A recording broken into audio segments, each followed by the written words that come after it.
जी chills global update में आप सभी का स्वागत है। India, with its significant economic growth and population and leadership of the Global South, deserves a permanent seat at the Security Council. United nation में भारत पर ऐलान करके भूटान ने चीन के हाथ पांव फुला दिए हैं। उसने भारत पर बयान जारी करके पूरी दुनिया को हिला दिया। चीन एक ऐसा देश है जो यूएनएससी में कई सालों से भारत के परमानेंट सीट को लटकाए हुए है। इसके साथ ही उसने छोटे छोटे देशों पर दबाव बनाए हुआ था ताकि कोई भी भारत के परमानेंट सीट का समर्थन ना करे।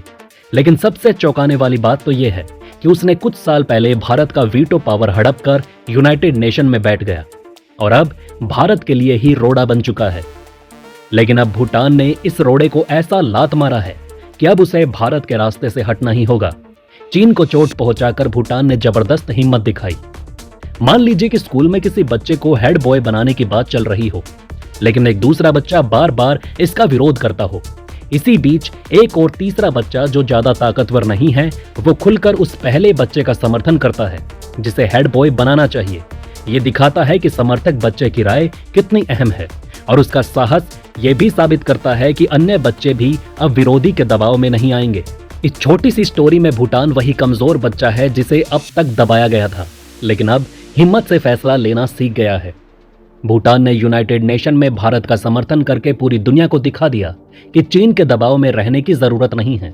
भूटान के प्रधानमंत्री शेरिंग तोब्गे ने संयुक्त राष्ट्र सुरक्षा परिषद में स्थायी सीट के लिए भारत का समर्थन किया है। इसके साथ ही उन्होंने भारत को ग्लोबल साउथ का सबसे बड़ा लीडर बताया, जो चीन के लिए दूसरा झटका है। उन्होंने खुलकर कहा कि ग्लोबल साउथ में भारत की आर्थिक वृद्धि और नेतृत्व जबरदस्त रही है, इसलिए भारत को तुरंत परमानेंट सीट दी जाए। भूटान के इस धमाकेदार ऐलान को सुनकर चीन आज रात भर बोतल से पानी चढ़ाएगा और खुद भी भारत को परमानेंट सीट देने का मन बनाएगा। संयुक्त राष्ट्र सुरक्षा परिषद में भारत को स्थायी सदस्यता दिलाने का मुद्दा लंबे समय से चल रहा है। हालांकि इसमें सबसे बड़ी बाधा चीन है, जो भारत की स्थायी सदस्यता का लगातार विरोध कर रहा है। हालांकि वो खुलकर कभी विरोध नहीं करता, लेकिन साथ ही स्पष्ट रूप से भारत को परमानेंट सीट देने की बात भी नहीं करता। इसके बावजूद भूटान जैसे छोटे देशों ने संयुक्त राष्ट्र में भारत को स्थायी सदस्यता दिलाने की बात कही है।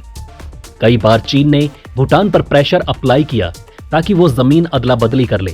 दरअसल चीन भूटान से सटे भारत के चिकन नेक को हथियाना चाहता है ताकि वो भारत के नॉर्थ ईस्ट को पूरे भारत से हमेशा के लिए अलग कर दे।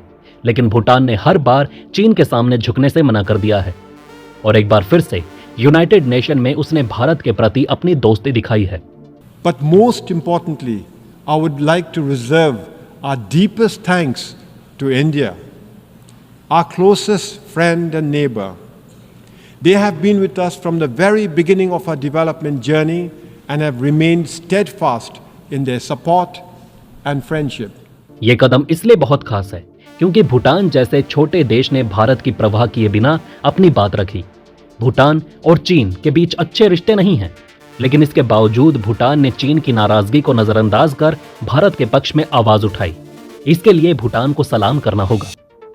इस साहसी कदम ने चीन को करारा जवाब दिया और ये दिखाया कि छोटे देश भी भारत का समर्थन कर सकते हैं, भले ही चीन जैसे शक्तिशाली देश इसका विरोध करें। मैं आपको शब्दों में बता नहीं सकता कि यह भारत के लिए संयुक्त राष्ट्र में कितनी बड़ी जीत है। भूटान के प्रधानमंत्री की यह टिप्पणी संयुक्त राष्ट्र महासभा के 89वें सत्र को संबोधित करते समय आई। प्रधानमंत्री शेरिंग ने आगे कहा कि भूटान यूएनएससी में सुधार के लिए मुखर समर्थक रहा है। उन्होंने चीन की आंख खोलते हुए कहा कि संयुक्त राष्ट्र को आज की दुनिया की वास्तविकताओं को पूरा करने के लिए विकसित होना चाहिए। हमें एक ऐसी परिषद की आवश्यकता है जो वर्तमान भू राजनीतिक और आर्थिक परिदृश्य को प्रतिबिंबित करे। यकीन मानिए भूटान का ये बयान सुनकर चीन बौखला जाएगा और वो फिर से भूटान को परेशान करने की कोशिश करेगा। लेकिन भूटान के लोगों को डरने की जरा भी जरूरत नहीं, क्योंकि भारत हर पल उनके साथ खड़ा है। भूटान ने लंबे समय से सुरक्षा परिषद में सुधार की वकालत की है ताकि इसे अधिक प्रतिनिधि और प्रभावी बनाया जा सके। भूटान के इस प्रयास से चीन परेशान रहता है, लेकिन वो चाहकर भी भूटान का कुछ नहीं बिगाड़ पाता, क्योंकि भूटान की सुरक्षा की जिम्मेदारी भारत के पास है। शेरिंग ने भारत के साथ साथ जापान का भी समर्थन करते हुए कहा कि जापान भी एक प्रमुख दाता और शांति निर्माता स्थायी सदस्यता का हकदार है। शेरिंग ने भूटान के विकास यात्रा में भारत के सहयोग के लिए भी आभार व्यक्त किया। शेरिंग ने कहा कि मैं अपने सबसे करीबी मित्र और पड़ोसी भारत के प्रति हार्दिक आभार व्यक्त करना चाहता हूं। वो हमारे विकास यात्रा की शुरुआत से ही हमारे साथ खड़े हैं और अपने समर्थन और मित्रता में दृढ़ रहे हैं। विशेषज्ञ मानते हैं कि भूटान का ये कदम बहुत ही साहसिक और महत्वपूर्ण है। इससे यह साफ होता है कि अब छोटे देश भी चीन की परवाह किए बिना अपने विचार खुलकर रखने लगे हैं।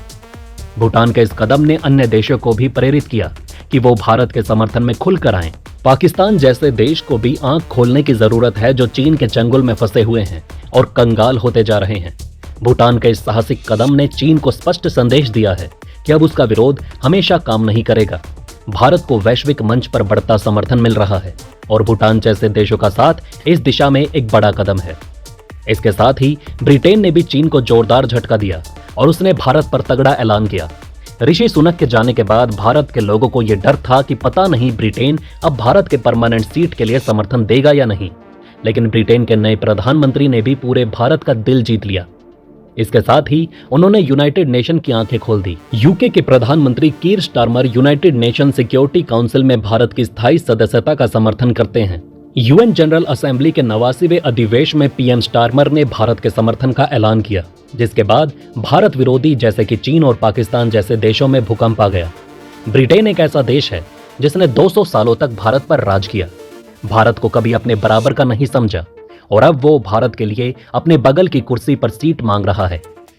भारत ने हाल ही में ब्रिटेन को अर्थव्यवस्था के मामले में पीछे कर दिया है। इसके बाद बड़े बड़े लोगों ने यह मांग की थी कि ब्रिटेन अब पहले जैसा महान नहीं रहा, इसलिए उसे अपना परमानेंट सीट और वीटो पावर भारत को दे देना चाहिए। इस बात को ध्यान में रखते हुए ब्रिटेन काफी सतर्क है और उसने पहले ही भारत को वीटो पावर देने का ऐलान कर दिया है ताकि उसकी कुर्सी पर खतरा न आए। यूएन जनरल असेंबली में बोलते हुए ब्रिटेन के नए प्रधानमंत्री कीर ने कहा कि यूएनएससी को बदलने की जरूरत है और इसमें और भी प्रतिनिधित्व की आवश्यकता है। इसे कार्य करने वाली संस्था बनाना है, न कि राजनीतिक रूप से इसे लकवाग्रस्त करना है। ये बयान देकर उन्होंने यूनाइटेड नेशन को धमकी दी और कहा कि भारत को तुरंत परमानेंट सीट दिया जाए। इससे पहले फ्रांस के राष्ट्रपति इमैनुअल मैक्रोन ने भी यूएनएससी में भारत की स्थायी सदस्यता का समर्थन किया था। इसके अलावा रूस और अमेरिका ने भी भारत का समर्थन 2 दिन पहले ही किया है, जिसके बाद हमने आपको बताया था कि यूनाइटेड नेशन रिफॉर्म की प्रक्रिया कागज पर शुरू हो चुकी है। हमारे उस वीडियो को हजारों लोगों ने देखा। भारत विकासशील देशों के हितों का बेहतर प्रतिनिधित्व करने के लिए लंबे समय से सुरक्षा परिषद में स्थायी सीट की मांग कर रहा था, लेकिन आखिरकार 80 साल बाद पहली बार कागज पर यूएन रिफॉर्म शुरू हो चुका है और जल्द ही भारत को परमानेंट सीट मिल जाएगा। और साथ ही आप लोग अपना सपोर्ट दिखाएं ताकि भारत को वीटो पावर पाने में सोशल मीडिया पर समर्थन तेज हो सके।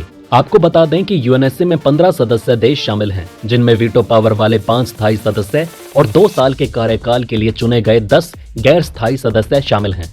यूएनएससी के 5 स्थायी सदस्यों में चीन, यूनाइटेड किंगडम, फ्रांस, रूस और अमेरिका शामिल है।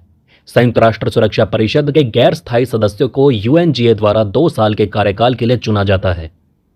तो दोस्तों, इस वीडियो में फिलहाल इतना ही। आप देख रहे थे जी चिल्स। जल्द पूरे होंगे आपके सारे विल्स। धन्यवाद।